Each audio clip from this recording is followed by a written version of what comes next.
My name is Claire Bennett, I'm 42 years old, and I work as a hospice nurse. The day my parents handed expensive gifts to every grandchild, except my daughter, everything I thought I had finally repaired inside my family broke open again, in front of 32 people, standing around my mother's dining room. And before you ask why I stayed around people like that for so long, trust me, I've already asked myself the same question 1,000 times.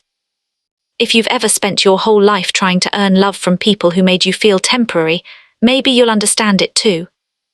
My daughter Ava was 9 that Christmas. My son Mason was 16. It happened 3 years ago, but sometimes I still hear the silence in that room like it's trapped in my ears.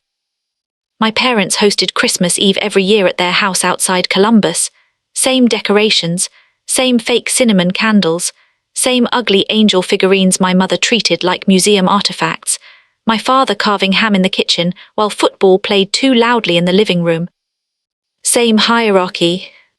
That's the thing about families like mine. The rules never had to be spoken aloud because everybody already knew them. My older brother Dean and his wife Valerie were the golden branch of the family tree. Their children, Connor and Elise, were treated like royalty from birth. Meanwhile, my children were always treated like guests who had overstayed. Not openly, that would have almost been easier. It was quieter than that. Connor got front row seats to Cavaliers games for his birthday. Ava got a Walgreens art set because she likes drawing. Elise got a MacBook at 13. Mason got a handshake and a proud of you, buddy. Small cuts, hundreds of them. Like a nurse checking vitals, I became trained to notice tiny changes nobody else saw. That's what my job does to you. In hospice care, you learn that the body whispers before it screams. Families do too. You learn to watch eyes, tones, pauses, who gets interrupted, who gets remembered, who gets forgotten. I spent most of my childhood being forgotten in polite ways. Dean was the athlete, the boy who mattered, my father's pride. I was the accidental second child who cried too much and read too many books. Even as adults, it stayed that way. When my husband left 10 years earlier, my parents treated my divorce like a personal embarrassment. Dean cheated on his wife twice and somehow still got sympathy because men make mistakes under stress. But I kept trying. God, I kept trying. Partly because I wanted my children to have grandparents. Partly because I thought if I just endured long enough, one day my parents would finally look at me the way I watched other mothers look at their daughters. Like they belonged to them. There were moments that tricked me into believing it might happen. When Ava was born premature, my mother stayed overnight at the hospital and brushed my hair while I cried in the NICU bathroom. When Mason made honor roll in 8th grade, my father took him fishing alone for an entire Saturday and came back smiling. Those moments felt like discovering water in a desert. You survive on them longer than you should. But Christmas Eve exposed something uglier than favoritism. It exposed intent. Dinner had ended maybe 20 minutes earlier, wrapping paper everywhere, kids laughing, wine glasses half empty. My mother announced she had special surprises for the grandkids this year. Connor got a set of car keys. A black Honda Civic, used but spotless. Elise opened an envelope with documents for a college savings account worth nearly $40,000. Everyone clapped. Valerie cried immediately. Then my mother looked at Ava sitting cross-legged on the rug in her red sweater and said, "Oh, sweetheart, yours didn't arrive in time." That sentence, I swear to God I felt it physically. Like someone pressing fingers into a bruise. Ava smiled anyway. That's the part that still kills me. Children who are used to disappointment learn how to perform acceptance before they even understand humiliation. "It's okay, Grandma," she said softly. My father already moved on, asked Dean another question about Connor's driving lessons. And my daughter sat there empty-handed. No envelope. No gift. Nothing. I looked at my mother and said quietly, "You couldn't even get her something small." My mother sighed immediately, irritated like I'd disrupted something. "Claire, don't start. Don't start." as if noticing cruelty was worse than committing it. Mason had been standing near the fireplace the whole time, silent, watching. My son had always been observant in ways that unsettled people. Even as a child, he noticed cracks adults tried to hide. He inherited that from me, I think. Or maybe from surviving this family. He suddenly said, "You should probably tell them what the gifts actually are." The room stopped. Dean laughed awkwardly. "What's that supposed to mean?" Mason looked directly at my grandfather's old oak desk in the corner of the living room. "The documents," he said, "the ones Grandpa kept." My father's expression changed instantly. Not confusion. Fear. Real fear. And because I spend my life around dying people, I recognize panic fast. It has a smell to it, sharp and metallic. My mother stood too quickly. "Mason, enough." But he didn't stop. "You told me not to snoop," he said, "but maybe you shouldn't leave papers lying around if they're supposed to stay secret." Dean frowned now. "What papers?" I remember every second after that with terrifying clarity. The refrigerator humming in the kitchen. The sound of Elise unwrapping candy beside the couch. My own heartbeat thudding behind my ribs. Mason pulled folded photocopies from inside his hoodie pocket. "I found these in Grandpa's desk when Grandma asked me to get batteries." My father crossed the room immediately. "Give me those." But Mason stepped back. And suddenly, my 16-year-old son looked older than every adult in that house. "Tell them why Ava didn't get anything," he said. Nobody moved. Then Dean grabbed the papers first. I'll never forget watching his face while he read. At first confusion, then disbelief, then anger. "Dad," he said slowly, "what the hell is this?" My father looked trapped. There are moments in medicine when families finally realize a patient is dying even before I say the words aloud. You can watch denial physically leave the room. That's what happened there. The documents weren't gifts.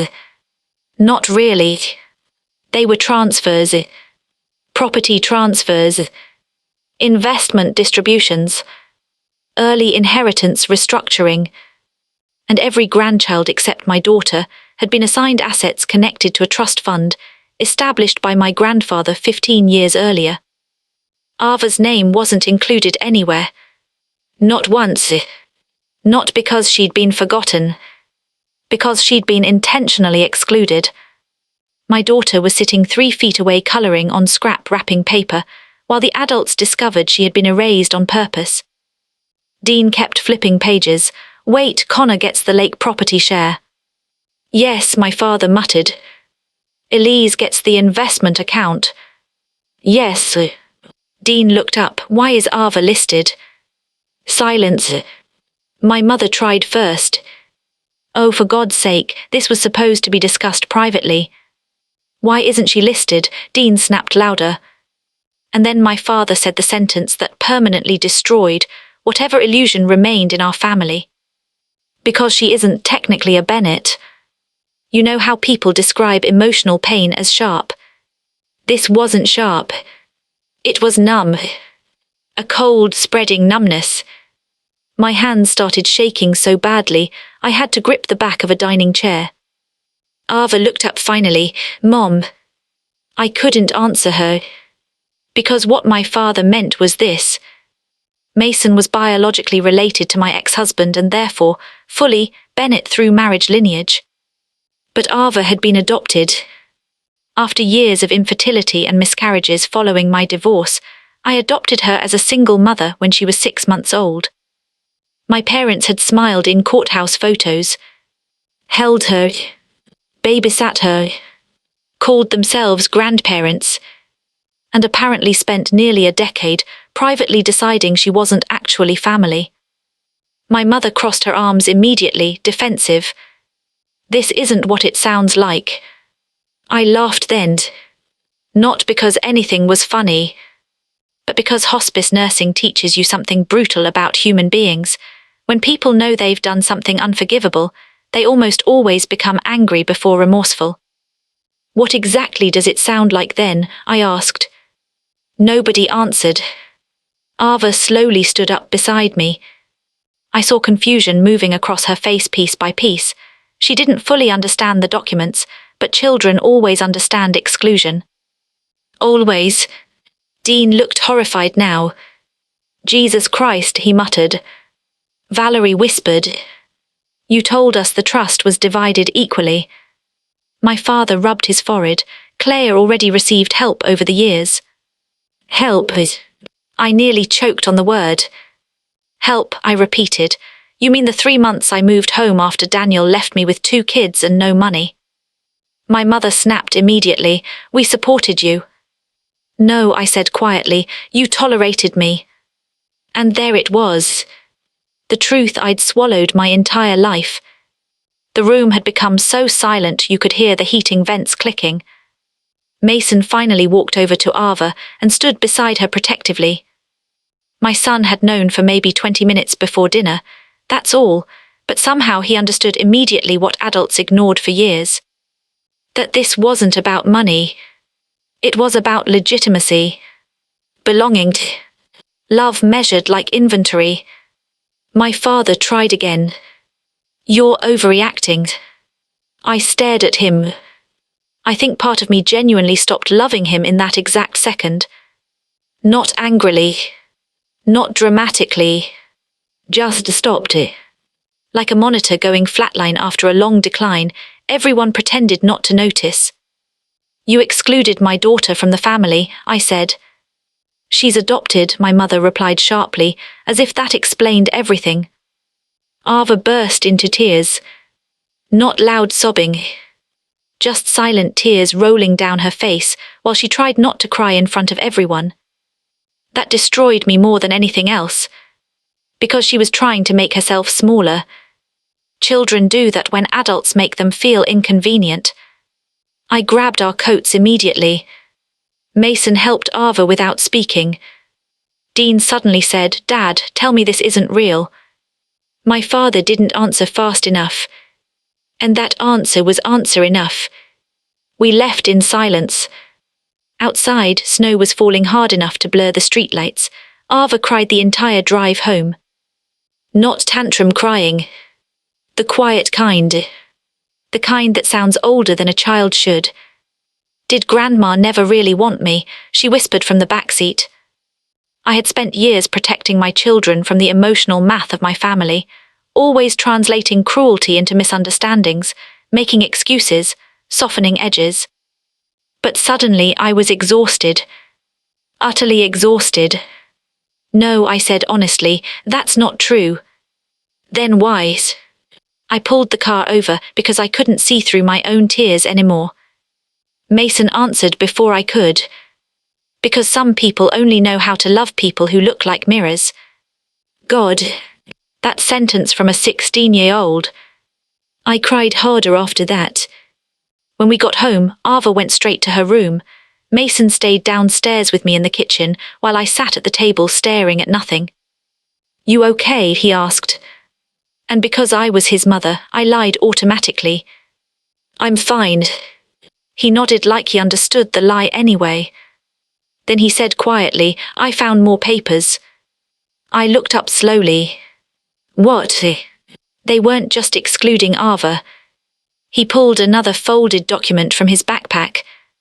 It looks like Grandpa changed his will before he died.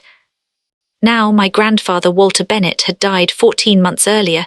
He'd been the only person in my family who ever made me feel unquestionably loved. He taught me how to drive. Paid for my nursing textbooks when my parents couldn't afford it, despite paying for Dean's MBA 2 years later. Called Ava his granddaughter from the first moment he met her. Actually, correction. From before he met her. When I told him I was adopting, he cried on the phone and said, that little girl already belongs to us. I still remember standing in my kitchen, clutching the counter while hearing that. Belonging. Such a simple word, such a rare gift. Mason unfolded the paper carefully. It was a notarized amendment to the family trust. And there, in my grandfather's shaky signature, was a clause stating all 4 grandchildren, including Ava by name, were to receive equal distributions from his estate. My breath caught. But these documents tonight were newer, Mason said, signed after Grandpa got sick. Hospice nurses become familiar with manipulation around death. Families circle dying relatives like weather systems. Some become kinder, some become vultures. My grandfather had developed dementia near the end. Not severe at first, but enough. Enough to confuse dates. Enough to sign things without fully understanding. Enough to be vulnerable. I suddenly knew exactly what had happened. And judging by Mason's expression, he knew too. The next morning I called an attorney. Her name was Natalie Ruiz, mid-50s, calm voice, ruthless eyes. After reviewing the documents, she leaned back in her chair and said, "Your parents may have committed fiduciary misconduct." I blinked. "What does that mean?" "It means," she said carefully, "someone appears to have altered trust distributions while your grandfather lacked full cognitive capacity." I felt physically sick. Not because of the money. Because suddenly, the entire family dynamic rearranged itself in my head, like broken bones, snapping into alignment. This wasn't bias. It wasn't favoritism. It was calculation. My parents hadn't accidentally failed to love my daughter properly. They had systematically removed her. Legally. Quietly. Intentionally. Natalie requested medical records from my grandfather's final year. The timeline became devastatingly clear. The trust changes were signed during the exact period his neurologist documented increasing cognitive impairment. And then we found the letter. God, that letter. Natalie called me 3 weeks later. "There's something you need to see." I drove to her office in a snowstorm, so bad visibility dropped near zero on Interstate 71. She handed me a sealed envelope labeled in my grandfather's handwriting. "For Claire." My hands started trembling immediately. Inside was a 6-page handwritten letter dated 4 months before he died. I still can't read it without crying. "Claire," it began, "if you are reading this, then I suspect the family has done exactly what I feared they would." He wrote about my parents pressuring him to keep the Bennett assets within blood. He wrote about arguments, about refusing, about overhearing my mother refer to Ava as someone else's child. But then came the part that shattered me. "You were the only one who understood what family actually means," he wrote. "I watched you become a mother not through blood but through choice. There is no greater form of love than choosing someone every single day." I had to stop reading. Natalie quietly handed me tissues. The letter continued. "Ava is my granddaughter, entirely, permanently, and if anyone tells her otherwise they dishonor me, not her." Then this. "I know what it feels like to grow old and realize too late which child carried the weight of kindness in the family. It was never Dean, it was you." I broke apart reading that. Not because of inheritance. Because my entire life I had begged silently for acknowledgement from that family. And finally, the one person whose opinion truly mattered had seen me clearly all along. He left additional instructions too. A protected account. $180,000 specifically designated for Ava's education and future care, inaccessible to the rest of the family. Natalie looked at me gently. "He fought for her." I cried so hard I got a migraine afterward. But the real explosion came when the legal notices went out. Dean called first. "Mom and Dad are losing their minds," he said. "Good. For once good." Apparently my father insisted I was tearing the family apart over paperwork. Funny how people destroying you call it paperwork until consequences arrive. My mother left 7 voicemails in 2 days. One said, "I hope you're happy humiliating us." Not one apology. Not one question about Ava. Just humiliation. That told me everything. The legal process lasted 11 months. Long enough for every illusion to rot completely. Family friends stopped inviting us places. My aunt called me vindictive. Dean initially stayed neutral until evidence mounted higher than denial could reach. Then even he admitted our parents manipulated the trust. Though to this day he still tries defending them with phrases like, "They're from another generation." As if cruelty expires historically. The hardest part wasn't court. It was Ava. She changed after Christmas. Quieter. Careful. Like she no longer trusted affection completely. One night I found her sitting awake around midnight. She asked, if you hadn't adopted me, would Grandma love me more? There are questions children ask that enter your bloodstream permanently. I sat beside her bed and said, listen to me carefully. The problem is not that you were adopted.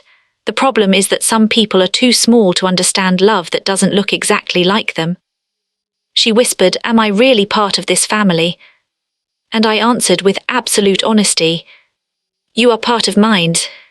Sometimes that's the only truth worth keeping. Meanwhile, Mason became openly angry. Not reckless angry. Controlled angry. Like pressure trapped inside steel pipes. One afternoon he admitted, I always knew they treated us differently. You did. He shrugged. They bragged about Connor and Elise, but with us it always felt like charity.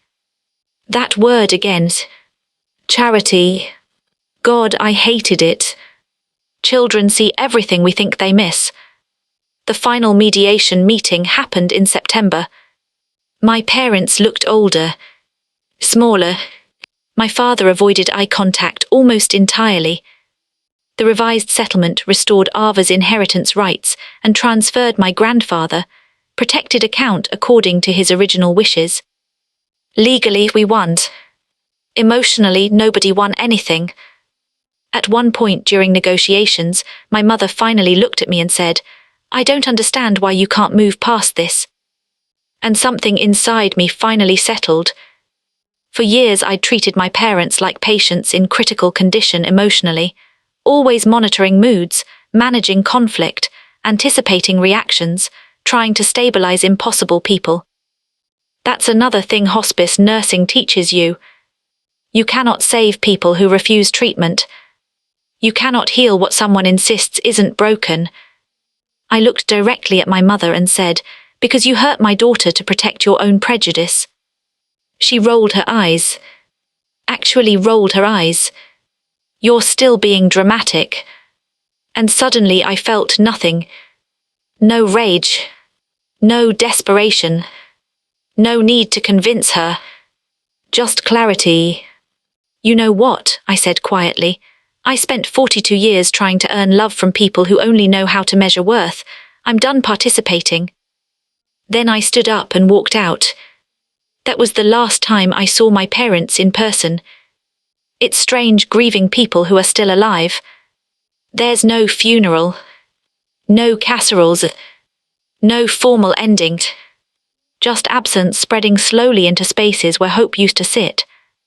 The first holiday without them hurt more than I expected. I kept reaching for my phone automatically, before remembering there was nobody safe to call anymore. But something surprising happened too. Peace entered the house differently. No tension before family gatherings. No rehearsing conversations. No translating cruelty into politeness for the children. Ava laughed more. That was the biggest sign we'd done the right thing. About a year later, Mason graduated high school. My parents didn't attend. Their choice. But my grandfather's best friend Harold came instead, 83 years old and half deaf. He hugged Ava afterward and said, Walter would have bragged about you non-stop. She smiled in a way I hadn't seen since before Christmas. Openly. Without caution. Healing isn't dramatic most of the time. It's quiet, repetitive, ordinary. Like physical therapy after injury. Tiny movements repeated until pain loosens its grip. Ava started therapy eventually, so did I. Best decision I ever made. Turns out when you spend your whole life minimizing emotional neglect, You stop recognizing your own injuries. One session, my therapist asked, "What did you lose when your parents rejected Ava?" And the answer came immediately. Permission to keep pretending. That's what I lost. The fantasy that if I loved them hard enough, they would eventually become different people. People talk about revenge like it's satisfying. Sometimes it is for a minute. Watching my parents face legal consequences felt validating, yes. But revenge doesn't tuck your daughter into bed after she cries herself sick wondering why she wasn't enough. It doesn't rebuild trust. It doesn't return childhood. What healed us wasn't winning. It was leaving. Leaving the system entirely. I understand now why my profession exhausted me so deeply for years. Hospice care revolves around endings, families gathering around truths they avoided too long. And my own family operated exactly the same way. Denials, performance, selective love, until eventually something dies anyway. Last spring, Ava turned 12. We spent her birthday at a lake cabin, rented, with some of the inheritance money my grandfather protected for her. Nothing extravagant. Just kayaking, cheap birthday decorations, burnt marshmallows, and Mason teaching her how to skip stones. At one point, she sat beside me on the dock at sunset and said quietly, "Do you think Grandpa Walter really loved me?" The water looked gold under the evening light. I thought about his letter, his handwriting, his determination to protect her, even near the end of his life. "Yes," I said, "completely." She nodded slowly. Then she leaned her head against my shoulder. And there it was. The thing I spent decades searching for in the wrong people. Not revenge. Not validation. Not inheritance. Just safety. Real love feels safe. Not earned. Not negotiated. Not ranked. Safe. A few months ago, my mother sent a birthday card to Ava for the first time since everything happened. No apology inside. Just $50 and the words "thinking of you." Ava asked what she should do with it. I told her the truth. You don't owe access to people just because they share your bloodline, or mine. She thought about that a long time. Then she donated the money to a local adoption support center. Honestly, I think my grandfather would have laughed proudly at that. Mason is in college now studying investigative journalism, which surprises absolutely nobody who knows him. Still exposing hidden truths. Still unable to ignore hypocrisy. He told me recently, "You know, Mom, I think Grandpa trusted me to find those papers." Maybe he did. Or maybe families eventually reveal themselves no matter how carefully they bury things. I still work hospice.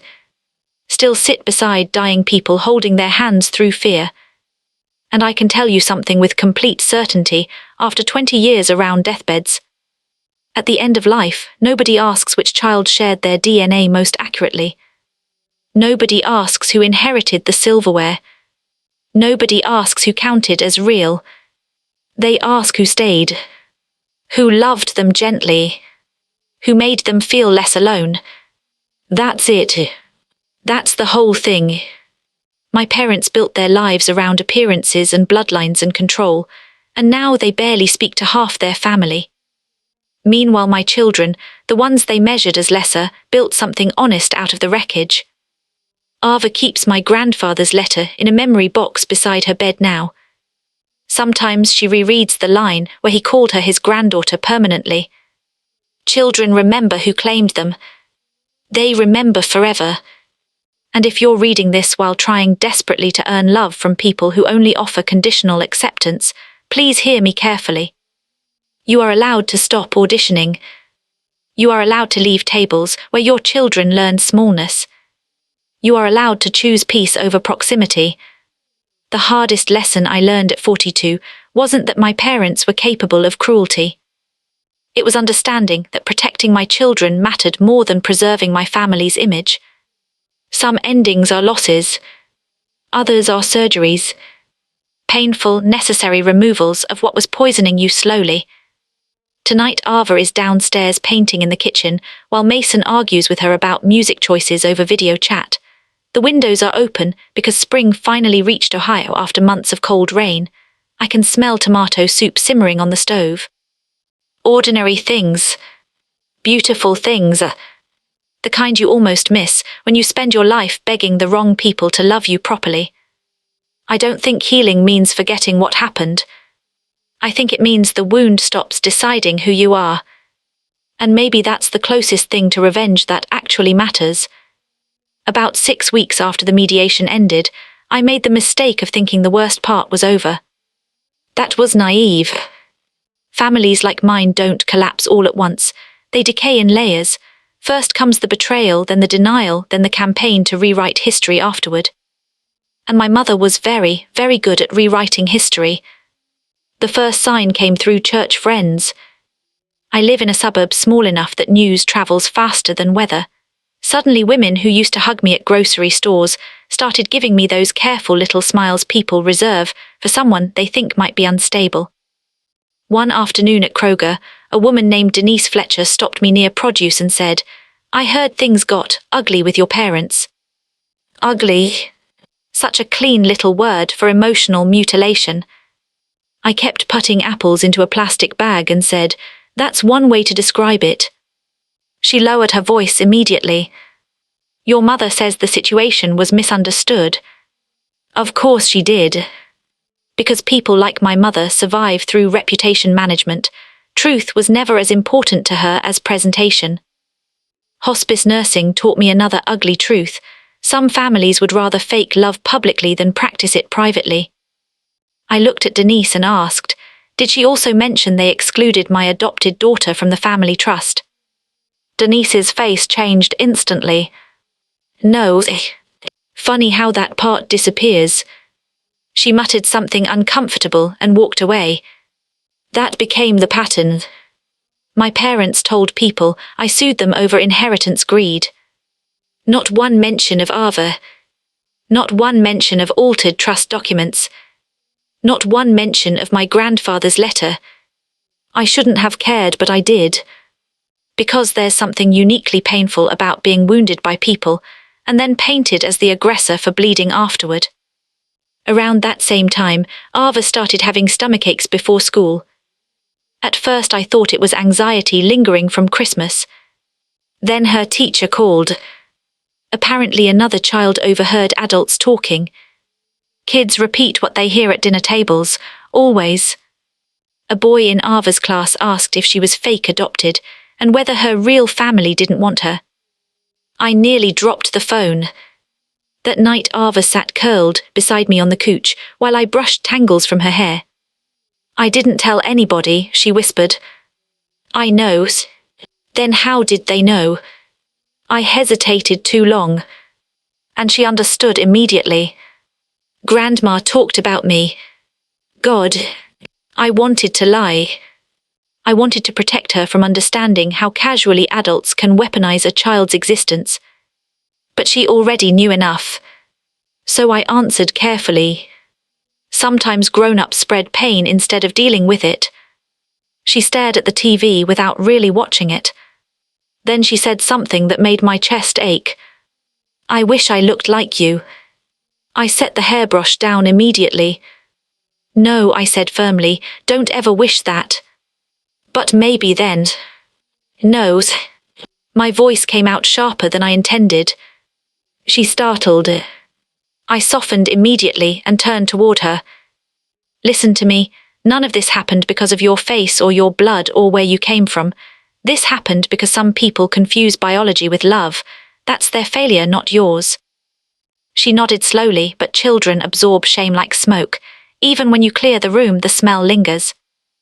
Later that night, after Ava fell asleep, I sat in my kitchen crying silently into a mug of cold tea. Mason walked downstairs around midnight.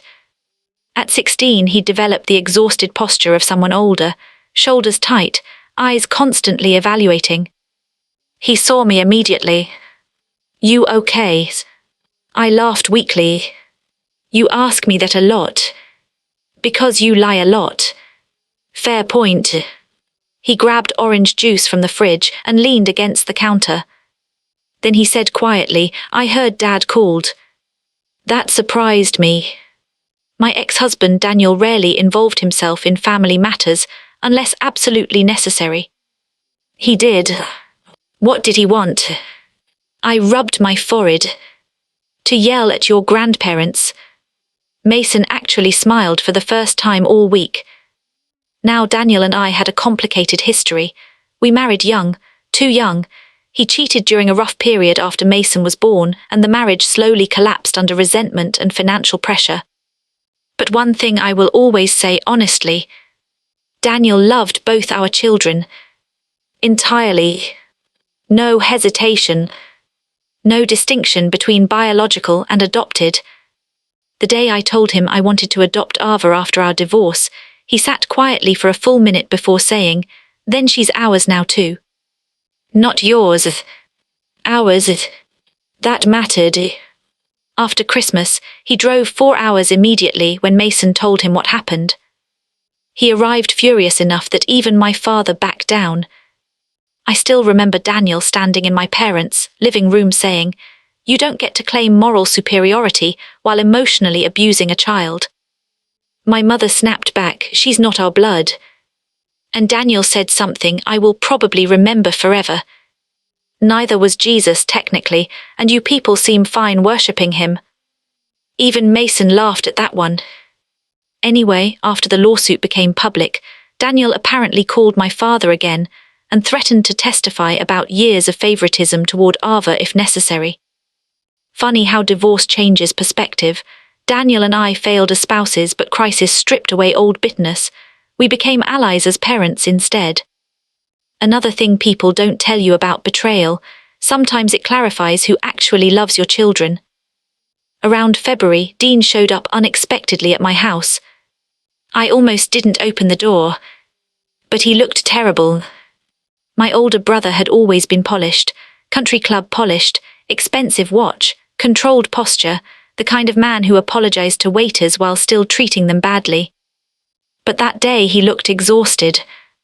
I just want to talk, he said.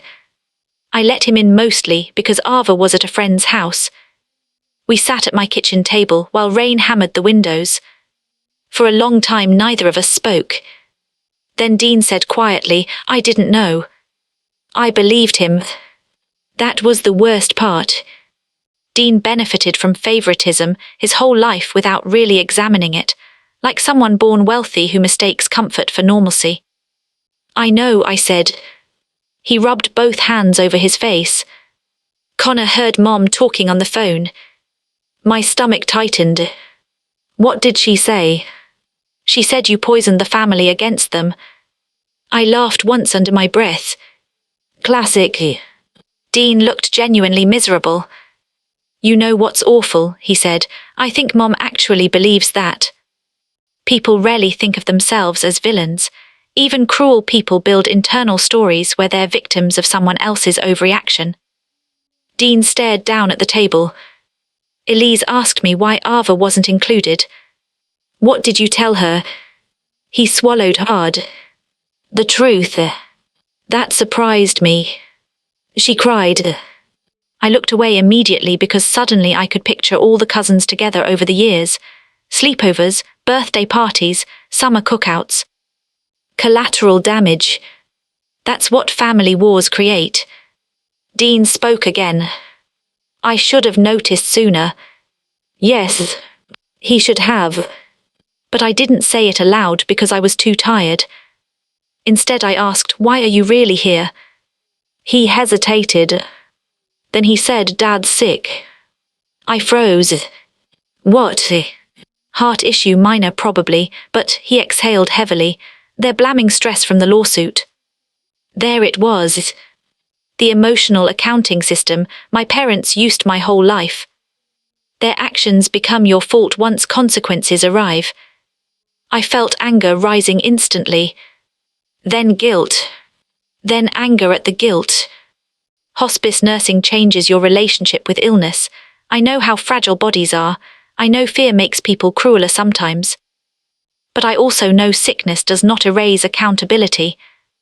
I'm sorry he's sick, I said carefully, but none of this would have happened if they hadn't done what they did. Dean nodded slowly. I know. We sat in silence a while longer. Then he quietly admitted something that changed how I saw my brother forever. When Connor was born, he said, Dad took me golfing and told me I finally understood what real family meant. I frowned. Dean stared at the rain outside. At the time I thought he meant becoming a father. A cold feeling moved through me. But now I asked. Dean looked sick. Now I think he meant blood. God. Suddenly our entire childhood made horrible sense. My brother wasn't simply favored. He was trained, conditioned into carrying the family ideology forward without examining it too closely. Inheritance, bloodline, legacy, continuation. Everything transactional. I thought about my grandfather Walter fighting against that mentality near the end of his life, alone apparently.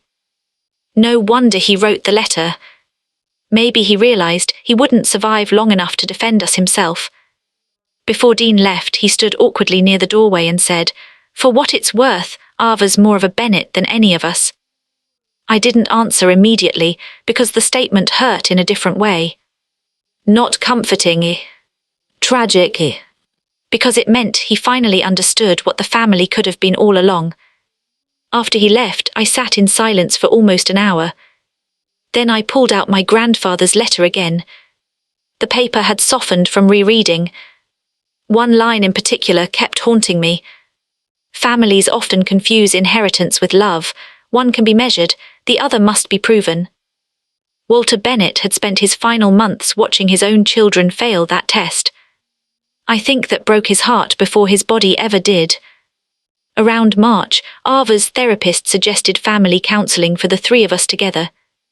I agreed reluctantly. The session took place in a small office that smelled faintly like peppermint tea and old books. The therapist, Dr. Klein, asked Ava how she felt since Christmas. Ava twisted the sleeve of her sweatshirt and whispered, I feel embarrassing. I swear that sentence physically hurt me. Dr. Klein gently asked, why embarrassing? Because everybody fights because of me. No, Mason said immediately from the chair beside her. They fight because Grandma and Grandpa are terrible. Mason, I warned automatically. But Dr. Klein held up a hand. Let him speak. My son looked exhausted. I'm serious, he said. Everybody keeps acting like Ava caused this by existing. Silence. Then he looked directly at me. And honestly, Mom, you did too for a while. That hit hard because it was true. Not intentionally, never intentionally. But I had spent years trying to help Ava fit into a family structure that required her to diminish herself for acceptance. I spent years teaching her endurance instead of boundaries. Dr. Klein asked quietly, Claire, what do you think Mason means? And because therapy leaves nowhere clean to hide, I answered honestly. I think I kept hoping if we loved them enough, they'd eventually love us correctly back. Ava started crying softly beside me. I tried really hard, she whispered. I moved immediately to hold her. I know, baby. No, she cried harder now. I really tried. That sentence shattered something inside me. Because she was 9 years old and already believed love had to be earned through performance. That realization changed me more than the lawsuit ever did. After therapy, we stopped for milkshakes, even though it was freezing outside. Mason drove because he had his permit by then. Halfway home, Ava suddenly asked from the back seat, Can we still keep Grandpa Walter? I turned around. What do you mean? Like if the family's broken, do we still get to keep loving him? I nearly cried again right there in the car. Yes, I said softly, absolutely yes. Children understand emotional territory better than adults sometimes. She thought love might become inaccessible because conflict poisoned the family around it. But love doesn't disappear just because people fail each other. That spring brought another surprise. My mother showed up at the hospice centre where I worked. Unannounced. I was charting patient notes when reception called saying someone needed to see me urgently. The moment I saw her standing there in her beige trench coat, irritation flooded me so fast it felt chemical. "What are you doing here?" She crossed her arms immediately. "You stopped answering calls." "Yes. We need to move forward." Forward. Always forward. Never accountability first. I led her outside because families were grieving nearby, and I refused to create a scene in front of patients. Rain misted cold across the parking lot. My mother looked older than I remembered, not fragile exactly, just worn around the edges. For one dangerous second, sympathy almost resurfaced. Then she said, "Your father's blood pressure has been terrible because of this situation." And there it was again. Responsibility transferred back onto me. I laughed bitterly. "You came to my workplace to blame me for Dad's hypertension. You know what I mean." "No," I said sharply, "actually I don't." She sighed dramatically. "You've always been emotional." That sentence, 42 years old and suddenly I was 14 again. Too sensitive, too dramatic, too difficult. Funny how toxic families recycle the same script forever.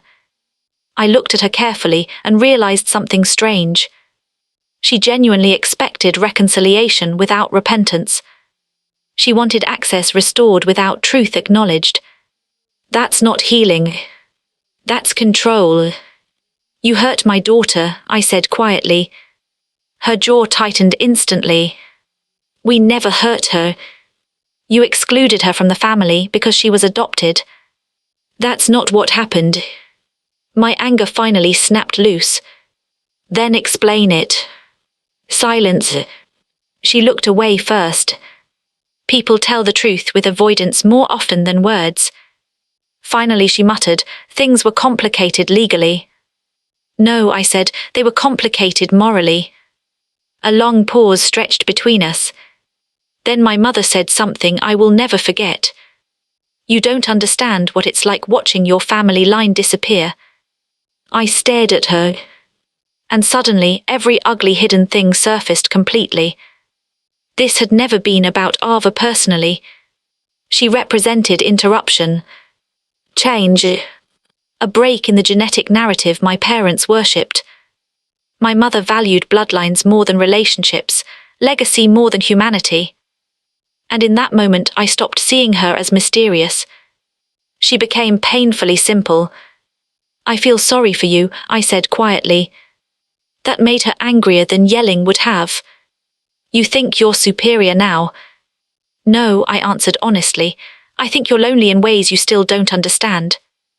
She looked genuinely stunned. Then furious. "You've poisoned those children against us." I almost laughed. "No," I said, "your actions did." She left after that. Didn't hug me. Didn't apologize. Didn't ask about Ava once. Just walked back through the rain toward her car with all the stubborn pride that destroyed our family in the first place. That night I couldn't sleep. Not because of guilt. Because grief finally arrived properly. Not for the parents I had. For the parents I kept hoping existed underneath them.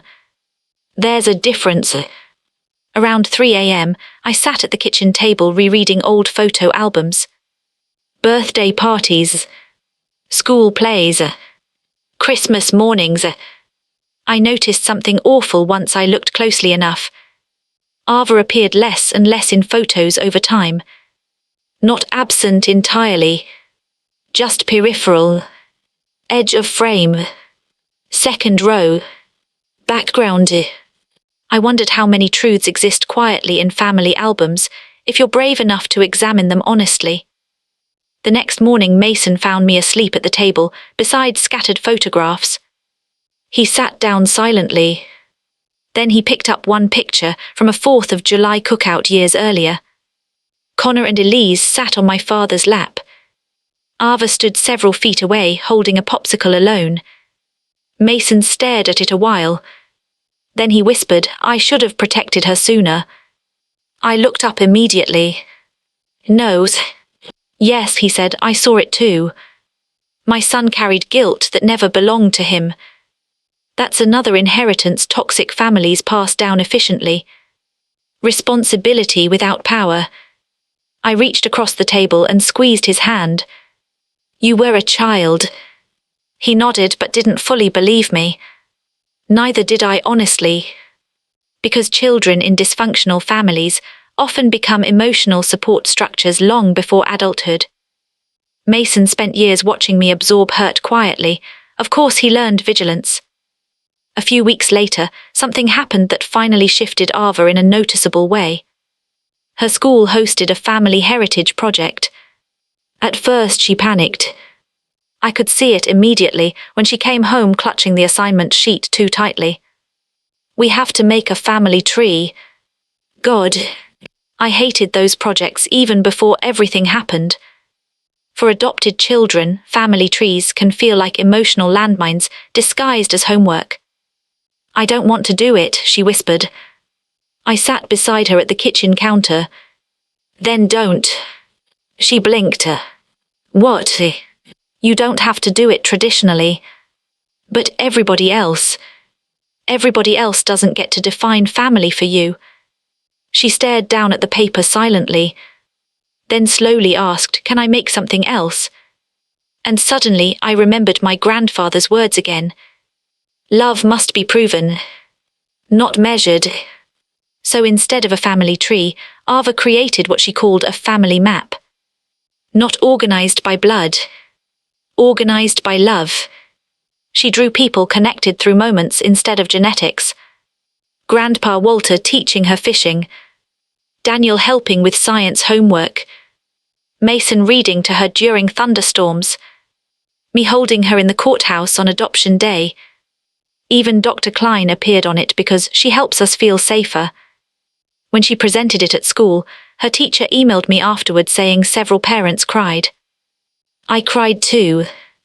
Because somewhere in all this damage, my daughter was building a healthier definition of belonging than the one I inherited. And maybe that was the real victory.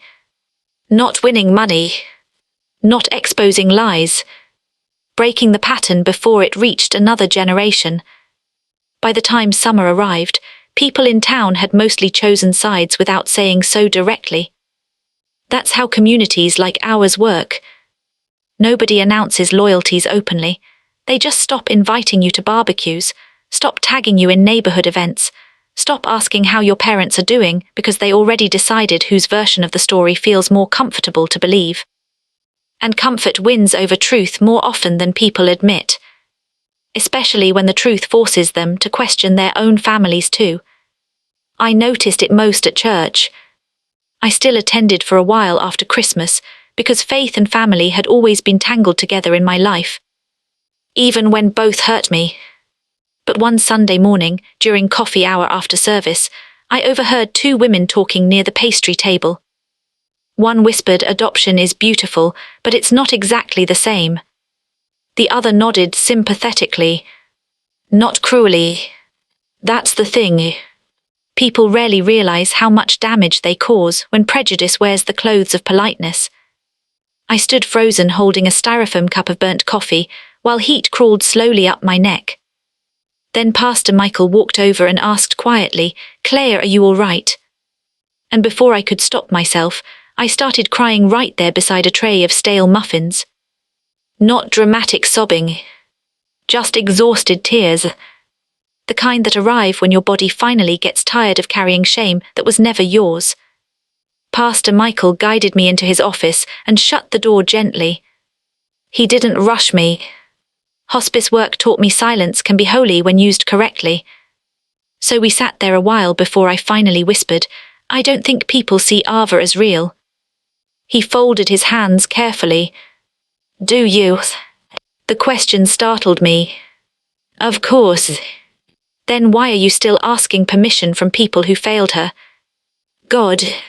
That landed hard. Because he was right. Even after everything, some part of me still wanted consensus, validation, community agreement that what happened was wrong. But protecting your children sometimes means accepting that some people will misunderstand you permanently. Pastor Michael spoke softly. Families built only on blood tend to fracture under pressure. Families built through choice survive harder things. I thought about my grandfather again. About the letter. About him choosing Ava over family expectations near the end of his life. Maybe love is simply the courage to choose people publicly. That afternoon I took Ava and Mason out for ice cream, even though it was raining. We sat under a striped awning downtown, while thunder rolled far away over the river. Ava got mint chocolate chip. Mason got black raspberry, because apparently 16-year-old boys become 80-year-old men overnight sometimes. Halfway through her cone, Ava asked quietly, "Do you think Grandma misses us?" The question hit me sideways. Children remain loyal to people who hurt them far longer than adults expect. I answered honestly, "I think she misses the version of us that stayed quiet." Mason looked over sharply. "That's true." Ava frowned slightly. "What does that mean?" I wiped rainwater off the metal cafe table slowly before answering. "It means some people are comfortable loving you only when you make things easy for them." She absorbed that carefully. Then she whispered, "I don't think I want that kind anymore." I nearly cried again. Healing really is strange. It doesn't arrive all at once like movies promise. It arrives in tiny sentences spoken by children over melting ice cream. A week later, Dean called me unexpectedly. His voice sounded strained immediately. "Mom's been telling people Ava's adoption was impulsive." I closed my eyes. "Of course she had. She's saying you only adopted because you were lonely after the divorce." That one actually made me laugh. Not because it was funny. Because the stupidity of it exhausted me. As if loneliness invalidates love. As if biological parents never have children for emotional reasons.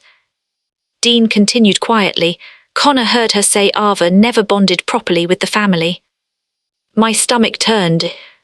Bonded properly. Like she was a rescue dog.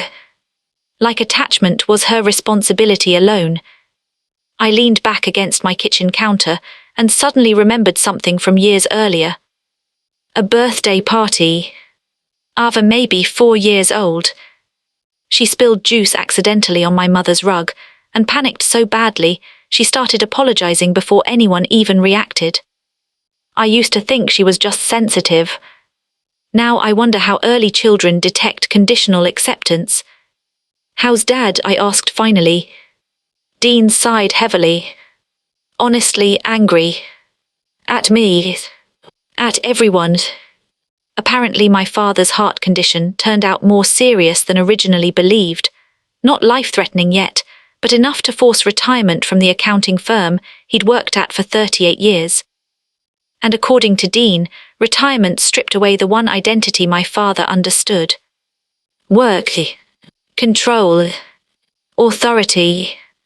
Without those things, he apparently spent entire days stewing inside his own bitterness. Part of me felt sorry for him. Another part remembered Ava crying in the backseat after Christmas. Sympathy becomes complicated after betrayal. Before hanging up, Dean hesitated. Then he said, "Mom keeps saying Grandpa manipulated you against them." I actually laughed out loud this time. Even in death, they needed Walter to be wrong, because the alternative was admitting he saw them clearly. "You know what the saddest part is," I said quietly. "What?" "They still think this is about money." After we hung up, I sat alone in silence for a long time. Then I opened the hallway closet and pulled out an old cardboard box labeled Family Videos. I don't know why. Maybe I needed proof that not every memory was poisoned. Maybe I was trying to understand where exactly things broke. I spent hours watching grainy camcorder footage from the 90s. Christmas mornings, camping trips, birthday parties. And slowly, painfully, patterns emerged. Dean always centered. I hovered nearby performing usefulness, setting tables, holding coats, cleaning, trying, always trying. Even on tape you could see it. One video from Thanksgiving 15 years earlier showed my father giving Dean a long emotional toast about continuing the Bennett legacy. Then the camera shifted briefly toward me washing dishes in the background while nobody noticed. I stared at the paused screen for a long time. Hospice nurses learn to observe family systems quickly because end-of-life care exposes relational truth fast. Who visits? Who avoids responsibility? Who performs grief versus who quietly provides care? Looking back now, I realized I'd spent my entire life cast as emotional labor rather than emotional priority. Useful, reliable, forgettable. And when I adopted Ava, the family unconsciously transferred that role onto her too.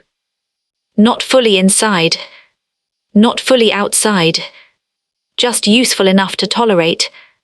The realization made me physically nauseous. That night, Daniel came over to drop Mason off after driving practice. We ended up sitting on the back porch while cicadas screamed in the trees around us. For the first time in years, conversation between us felt easy. Not romantic, just honest. I talked to your dad last week, he admitted. I turned immediately. Wise. He called me.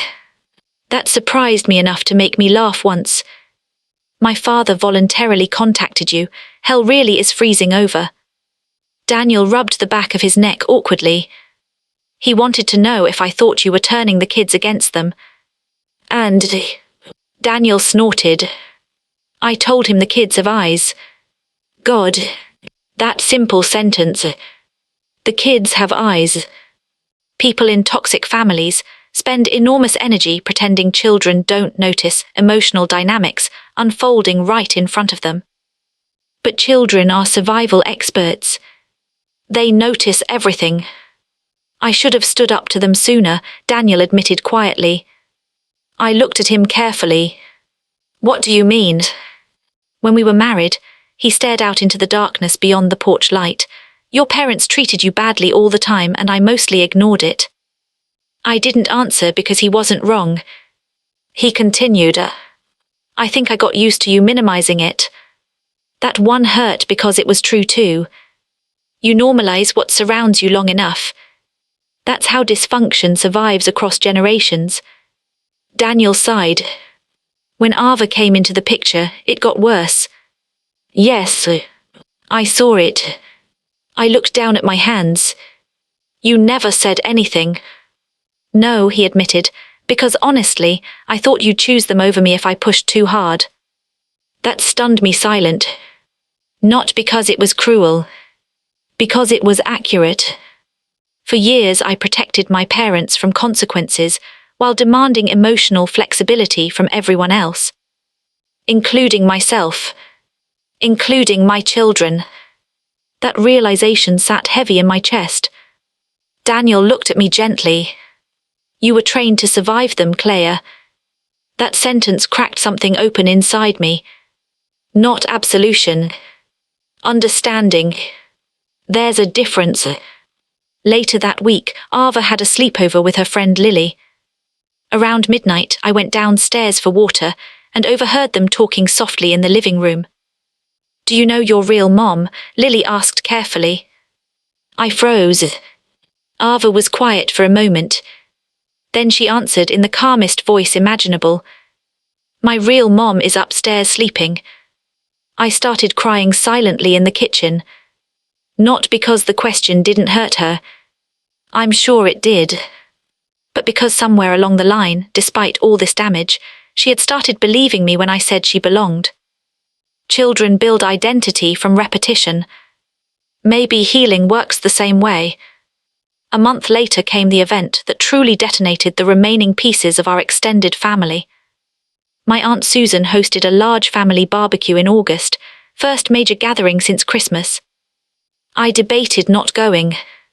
Mason refused entirely. But Ava wanted to see her cousins. So against my better judgment we went. The atmosphere felt wrong immediately.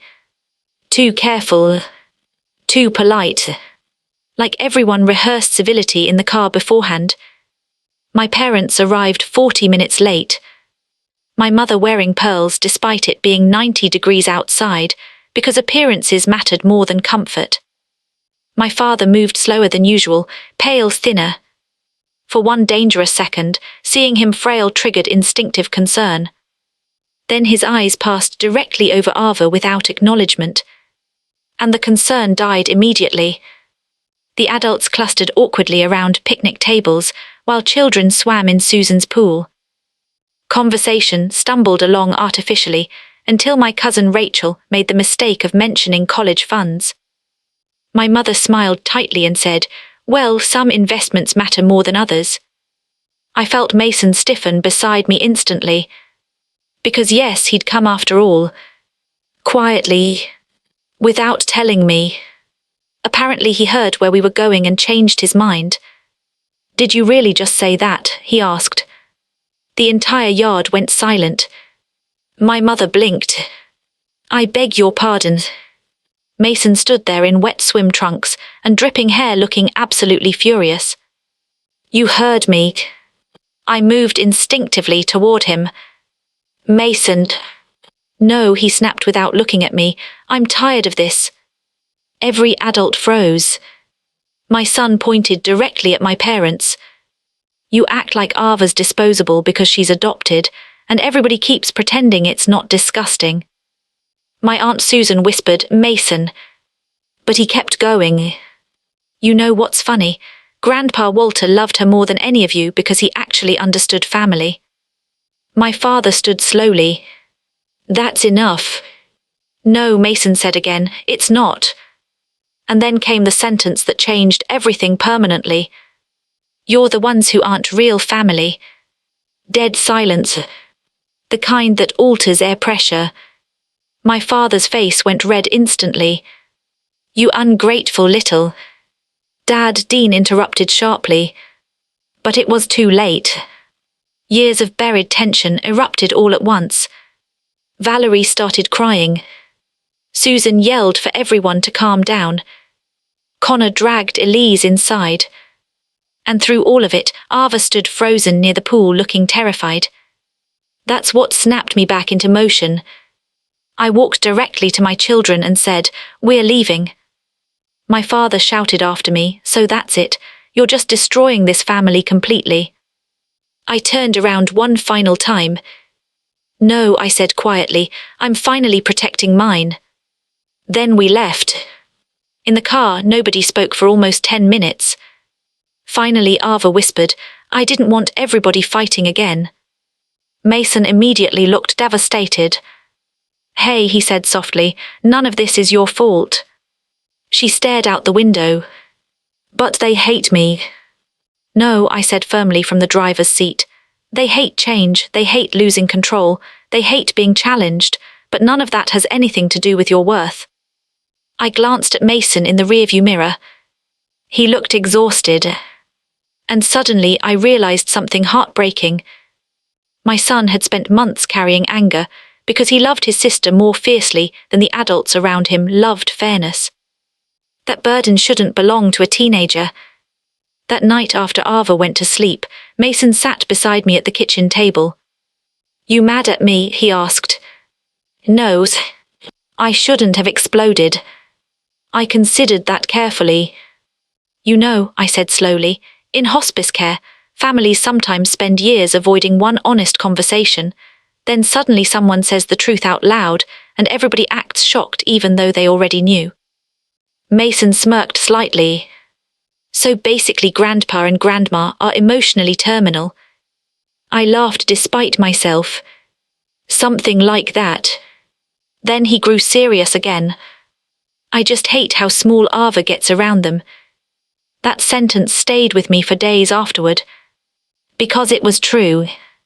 Around my parents, Ava physically diminished herself. Quieter voice. Smaller posture. Constant monitoring. Children shrink when love feels conditional. And suddenly I understood the full cost of staying connected to toxic family systems. Even limited exposure teaches children to negotiate their own worth downward. I couldn't allow that anymore. The next morning I made a decision. Not dramatic, not loud, just final. I blocked my parents' numbers. All of them. Phone, emails, social media, everything. Then I sat in silence waiting for guilt to overwhelm me. Instead, something stranger arrived. Relief. Deep, terrifying relief. Like setting down weight you forgot you were carrying. I think estrangement frightens people because society treats family access like a moral obligation regardless of behavior. But access is not love. Proximity is not kindness. And DNA is not permission. That afternoon Ava and I planted lavender beside the front porch while Mason blasted music from the garage. Ordinary afternoons. Dirt under our fingernails. Sunlight everywhere. At one point Ava looked up and smiled, really smiled, without caution shadowing it. And suddenly I realized something profound. Children bloom quickly once they stop surviving emotionally hostile environments. That night before bed, Ava handed me a folded piece of notebook paper. "What's this?" I asked. "A list." I opened it carefully. Reasons I know I belong here. There were 17 things written in crooked handwriting. Because Mom remembers how I like grilled cheese cut. Because Mason saves me the purple candy. Because Grandpa Walter said families can be chosen. Because nobody here makes me earn hugs. I had to stop reading halfway through because I couldn't see through tears anymore. Ava climbed into my lap despite being nearly too big for it now. And while I held her, I finally understood what my grandfather spent his final months trying to protect. Not money. Not inheritance. Not legacy. The chance for my children to grow up outside the emotional starvation that shaped generations before them. And for the first time in my life, I stopped mourning the family I lost long enough to notice the one I was building instead. The first holiday season after we cut contact felt like surviving withdrawal. Nobody really talks about that part of estrangement. People imagine freedom feels triumphant immediately, but sometimes it just feels quiet in ways your nervous system doesn't know how to trust yet. For 30 years, my body had been trained around tension. Holiday tension. Phone call tension. Walking into their house tension. The constant emotional calibration of trying not to upset difficult people. And suddenly all that noise disappeared. At first, the silence felt unnatural. Then slowly it started feeling safe. Thanksgiving came first. Normally we spent it at my parents' house, surrounded by formal china nobody was allowed to actually enjoy touching. My mother treated holidays like theatre productions. Everything had to appear perfect enough to photograph. That year it was just me, Mason, Ava and Daniel. Which sounds strange, I know. Divorced couples spending Thanksgiving together probably sounds awkward to some people, but trauma rearranges priorities. Daniel showed up carrying 2 grocery bags and said, "I brought pie and absolutely no emotional manipulation." Mason nearly choked laughing. And for the first time in years, I cooked without dread sitting in my stomach. No walking on eggshells. No comparisons. No measuring which child received more attention. Just food. Conversation. Music playing too loudly, while Ava danced around the kitchen wearing fuzzy socks. At one point, Daniel looked around the table quietly and said, "You know, this feels more like family than anything at your parents' house ever did." Nobody disagreed. After dinner, Mason helped wash dishes while Ava colored at the counter. Daniel dried plates beside me and suddenly asked softly, "Do you miss them?" I paused. Because honesty mattered now. I miss who I wanted them to be. That's the hardest grief to explain to people. Not everyone mourns actual relationships. Some of us mourn potential. The fantasy version we kept hopping might emerge if we loved hard enough. Daniel nodded slowly like he understood. Then he said something unexpected. "You know what your dad hated most about me?" I glanced over. "What?" "I never cared about legacy." I laughed quietly. That was true. Daniel came from a loud, chaotic family full of teachers, mechanics, artists, and people who openly cried at football games. They valued presence over prestige. My father always treated them like uncivilized amateurs. Daniel continued, drying a plate thoughtfully. "Your family acts like love is something you inherit. Mine acts like it's something you practice." God, that sentence lodged inside me permanently. Because yes, exactly that. Love is practice. Daily. Imperfect.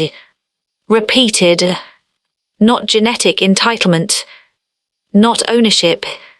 Not bloodline preservation. Practice. December arrived faster than expected after that. And with it came dread. Because no matter how much progress you make, anniversaries of pain still carry weight.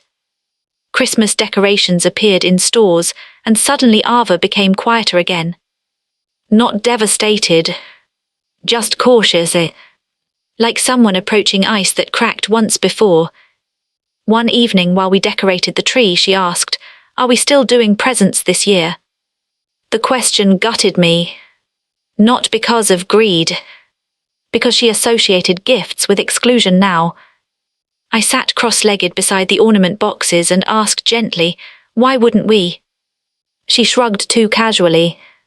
"I dunno, maybe Christmas is weird now." Mason looked over immediately from untangling lights. "Christmas isn't weird," he said firmly. "Grandma and Grandpa are weird." I almost smiled. But Ava still looked uncertain. So I told her something true. When I was little, Christmas always felt stressful in our house, everybody pretending to be happy instead of actually being happy. She blinked. "Really?" "Oh yeah." I hung an old glass ornament carefully onto a branch. My mom would scream about table settings. My dad would get angry if anything went wrong. Dean got praised for breathing correctly while I tried not to ruin everything. Mason snorted. "That tracks." "But you know what?" I continued softly.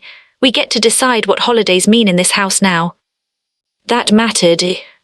More than decorations. More than gifts. Children need to know cycles can end. So we created new traditions intentionally. Pajamas all day on Christmas Eve. Burnt homemade cookies. Movie marathons. No formal dining room.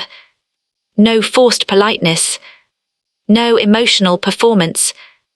And slowly the fear around the holiday loosened. Then, 3 days before Christmas, my father collapsed. Dean called around 11 p.m. His voice sounded hollow. "Dad had a heart attack." Everything inside me went still. Hospice nurses become frighteningly calm during emergencies. Training takes over before emotion can. "What hospital?" "Riverside." "Is he stable?" "For now." I sat down slowly at the kitchen table while Mason watched me from the hallway. "Does Mom want me there?" I asked. A bitter laugh escaped Dean. "She says no."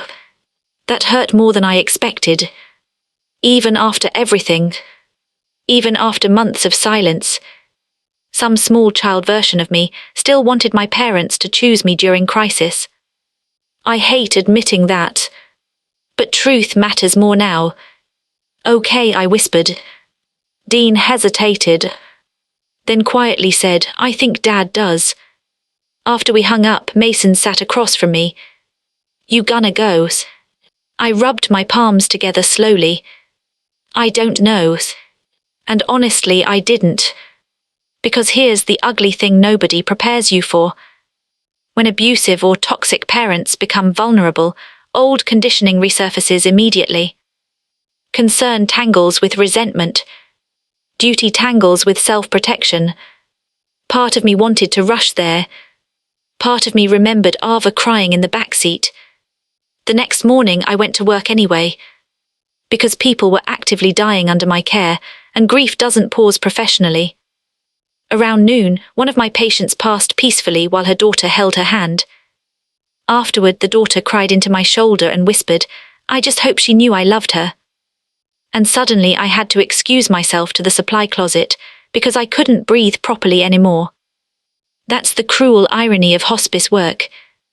You spend years helping strangers navigate emotional endings, while your own unfinished grief rots quietly inside you. I stood there among boxes of gloves and antiseptic wipes, realizing something terrifying. If my father died tomorrow, I genuinely didn't know whether I'd regret staying away or regret going back. That ambiguity haunted me. That evening, I finally drove to the hospital. Not because my mother wanted me there, because I needed clarity before death removed the possibility entirely. Hospitals at night always smell the same. Antiseptic, coffee, fear. I found Dean sitting alone outside the cardiac unit looking exhausted. "How is he?" "He's awake." "And Mom?" He made a face. "In rare form." That translated easily. "She knows I'm here." Unfortunately, I nearly turned around right then. But before I could decide, my father's cardiologist approached us. A tired-looking woman around my age. "You're Claire." I nodded. She checked a chart briefly. "Your father asked for you specifically." That surprised both Dean and me. I followed her down the hallway feeling like I was walking backward through time. The last time I'd seen my father, he'd accused me of destroying the family. Now machines monitored his heartbeat through partially open curtains. He looked smaller than I'd ever seen him. Age and illness strip authority quickly. For a long moment, neither of us spoke. Then he said quietly, "You came." I stayed near the doorway. "You had a heart attack." He nodded weakly. Silence again. I noticed his hands trembling slightly against the blanket. The same hands that taught Dean baseball. The same hands that barely held Ava's. Human beings are complicated enough to break your heart, even after they break it first. Finally he whispered, "Your mother didn't want you here." "I know." Another pause. Then he said something I never expected. "She reminds me of her father more every year." I frowned slightly. My grandfather on my mother's side was a rigid, emotionally cold man, obsessed with appearances and social standing. A man my mother openly resented growing up. "Why are you telling me this?" He stared at the heart monitor instead of me. "Because I think somewhere along the line I stopped fighting her." That sentence landed strangely. Not apology. Not accountability. But closer to honesty than he'd ever managed before. I folded my arms tightly. "You let her erase my daughter." His eyes closed briefly. "I know." "You agreed with her." Another long silence. Then quietly. "At first." The honesty stunned me enough to keep listening. He swallowed painfully before continuing. "When you adopted Ava, your mother panicked." "Panicked about what?" "The family name, the inheritance, what people would think." I laughed bitterly. "Of course." "But Walter," he stopped to catch his breath, "your grandfather said something I never forgot." I waited.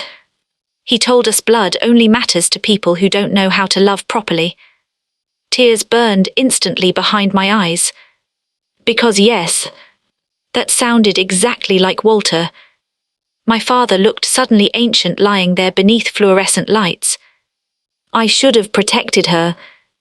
That was the closest thing to an apology I would ever get. And somehow it hurt worse than if he'd said nothing. Because it confirmed he understood all along. He wasn't confused. He wasn't ignorant. He chose cowardice. I stepped closer finally.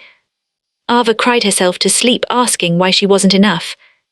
His face crumpled slightly. Good. Let him hear it. You don't get to undo that because you got sick. He nodded once. I know. And for the first time in my life, my father looked genuinely ashamed. Not defensive. Ashamed. I wish I could say it fixed something. It didn't. Some damage survives acknowledgement. Before leaving, I said quietly, Grandpa loved her. A faint smile crossed his face. Yes, he whispered, more wisely than the rest of us. When I stepped into the hallway again, my mother was standing there waiting. Still perfectly dressed. Still composed. Still furious. You had no right coming here, she hissed immediately. And just like that, the fragile humanity of the moment shattered. I looked at her and suddenly saw the entire architecture of our family clearly. My father weak enough to bend. My mother too terrified of losing control to ever soften. You know, I said calmly, I used to think you were emotionally strong. Her eyes narrowed. But strong people know how to love without conditions. That hit. I could tell. Because cruelty often masks fragility more than strength. She crossed her arms immediately. You think you've won something. No, I said honestly, I think you lost something. Then I walked away. Christmas morning arrived 4 days later. Snow covered everything outside. Ava woke us up at 6:12 a.m. because apparently childhood remains delightfully inconsiderate about sleep schedules. For the first time since all this started, she looked genuinely excited. No hesitation. No caution. Just joy. And watching that felt more healing than therapy ever could. Halfway through opening presents, Mason handed Ava one final small box. She frowned. I thought we were done. Open it. Inside was a silver necklace with a tiny engraved compass charm. Ava looked confused. What's this for? Mason shrugged awkwardly. So you remember home isn't a place people let you into, it's people who choose you back. I started crying immediately. Daniel muttered, Jesus Christ, kid, while wiping his own eyes. Even Ava burst into tears, hugging him. That moment stays with me more vividly than any courtroom victory.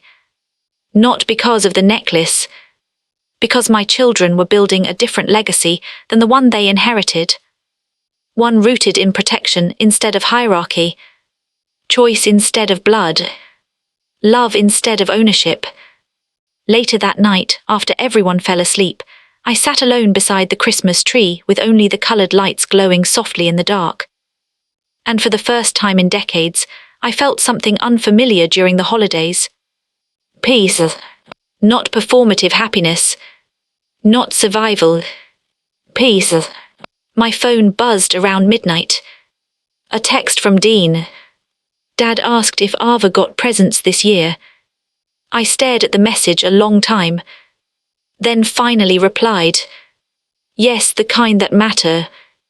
Dean sent back only one thing. I think Grandpa would have liked that. I looked over at the living room. Wrapping paper everywhere. Cookie crumbs on the coffee table. Ava asleep on the couch with the necklace still around her neck. Mason snoring upstairs. And suddenly I understood something with complete certainty. Families don't fail because of one terrible moment. They fail through thousands of tiny decisions where pride becomes more important than tenderness. But healing works the opposite way. Tiny moments, repeated consistently, until safety becomes stronger than fear. My father died 8 months later on a Thursday morning in early September. I was changing the dressing on a patient's arm when my phone buzzed inside my scrub pocket. For one strange second before I answered, I already knew. Hospice nurses develop instincts around endings. Sometimes death enters a room before words do. Dean's voice cracked immediately. He's gone. I closed my eyes. Not dramatic grief. Not relief either. Just a stillness. Like reaching the final page of a very long, painful book you kept hoping might end differently. When, I asked quietly, "About 20 minutes ago." I leaned against the medication cart while nurses moved around me in soft motion blur. "How's Mom?" A long silence. "Angry." Of course she was. Grief exposes people further, it rarely transforms them. My father's funeral happened 3 days later under grey Ohio sky heavy with rain. I almost didn't go. Honestly, I stood in my bedroom for nearly an hour staring at a black dress, while anxiety crawled beneath my skin like static. Ava sat beside me on the bed finally and asked softly, "Do you want to go?" Not "Are we going?" "Do you want to?" The difference mattered. Children raised around control learn quickly how to recognize choice once it finally appears. "I don't know," I admitted. She thought about that carefully. "Then maybe just go for Grandpa Walter." God, that nearly broke me. Because even after everything, my daughter still instinctively chose compassion over bitterness. I kissed her forehead and whispered, "You got the best parts of this family." The funeral home smelled like lilies and polished wood. Same as every funeral home I've ever worked beside professionally.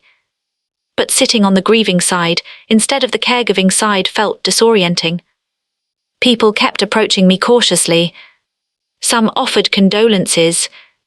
Some offered awkward sympathy. Others avoided eye contact entirely because family conflict makes outsiders uncomfortable. Dean hugged me hard the moment I arrived. "You came?" "Yes." He looked exhausted, older somehow. Grief ages people unevenly. My mother sat near the front wearing navy blue and pearls. Perfect posture. Perfect makeup. Perfect performance. She barely acknowledged me. Not surprising. What did surprise me was the photograph displayed beside my father's casket. Not a corporate headshot. Not a country club picture. It was an old photograph from 20 years earlier. Me and Dean standing beside my father at a fishing dock. I was maybe 22. Laughing at something outside the frame. My father smiling openly. Actually openly. I stared at that picture for a long time. Because memory is cruel that way. Even damaged people loved imperfectly sometimes. And those moments complicate everything. During the service, Pastor Michael spoke about regret. Not directly. Subtly. He said near the end of life, people rarely mourn the love they gave. They mourn the love they withheld out of fear. I glanced toward my mother instinctively. She sat motionless, like stone. Afterward came the reception downstairs in the church hall. Ham sandwiches, coffee, whispered conversations, Midwestern grief rituals. I stood near the wall trying not to feel trapped when an older woman approached me slowly. I recognized her immediately. Elena Watkins, my grandfather Walter's younger sister, 90 years old and still sharp enough to cut glass. She took my hand firmly. "You look tired, Claire." I laughed weakly. "That obvious?" "Yes." Then she leaned closer. "Your grandfather would be proud of you." Instant tears. Every single time. Even years later. She squeezed my hand again. Walter saw things clearly long before the rest of them. I swallowed hard. "I miss him." "So do I," she said softly, "but not as much as your father did." That startled me. "What?" Elena glanced toward the front of the room where my father's photograph stood. "He spent his last year ashamed." I stared at her silently. She continued carefully. "He told Walter once that blood made families permanent." A sad little smile crossed her face. "Walter told him kindness does." I looked away quickly because tears were coming too fast now. Elena lowered her voice further. "Your father was weak, Claire, But weakness and evil are not always the same thing. That sentence stayed with me, because hospice work taught me something similar years ago. Some people destroy others maliciously. Others simply lack courage. Neither is harmless, but they are different. Before leaving, Elena handed me a small envelope. He wanted you to have this after he passed. My chest tightened instantly. Dad? She nodded. I waited until I got home to open it. The handwriting shook more than usual. Claire, if this reaches you, then I ran out of time to say things correctly. I've spent most of my life believing family was something inherited automatically, instead of protected intentionally. Walter tried to teach me differently. You did too. I failed both of you. There was more, but that line hit hardest. I failed both of you. Not excuses. Not blame. Just truth. Toward the end, he wrote something that made me cry harder than I expected. The cruelest mistake I ever made was teaching you to beg for love I should have given freely. I had to stop reading, because suddenly my entire childhood rearranged itself again. All those years trying harder, being quieter, more useful, less emotional. I inherited that hunger directly from him. The letter ended with this: Tell Ava I was wrong. Not sorry. Wrong. Maybe that mattered more. I didn't know what to do with the letter for several days. Part of me felt angry it arrived too late. Another part understood dying people sometimes only become honest when death removes the energy required for denial. Eventually I showed it to Ava. She read quietly beside me on the couch. Then she asked, Do you think he meant it? I considered carefully before answering. Yes. Does that fix things? No, I said honestly, but sometimes truth still matters even after damage. She nodded slowly. Then she folded the letter carefully and handed it back. I'm glad he finally said it. Children are wiser than adults give them credit for.